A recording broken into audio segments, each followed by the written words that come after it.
পদ্ধতি আবিষ্কারে 200 বছর পূর্ণতা পাওয়ায় লাইফ পার্সন অ্যাসোসিয়েশন ও যাদবপুর ইউনিভার্সিটি প্রেস একটি আলোচনা সভার আয়োজিত করেন।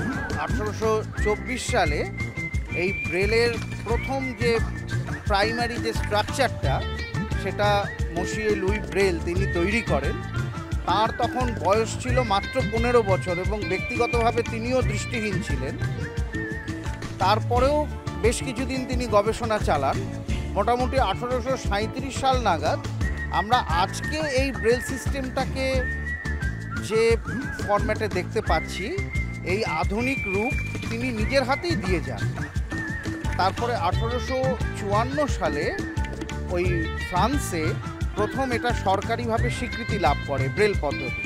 এমনটা শুনে নিলেন এই আলোচনায় বিশেষজ্ঞরা ব্রেল পদ্ধতির গুরুত্ব ও ভবিষ্যৎ নিয়ে আলোচনা তুলে ধরেছেন। ক্যামেরা পার্সন মেঘলার সাথে আমি রোহিণী মুখার্জি, বইমেলা প্রাঙ্গণ থেকে।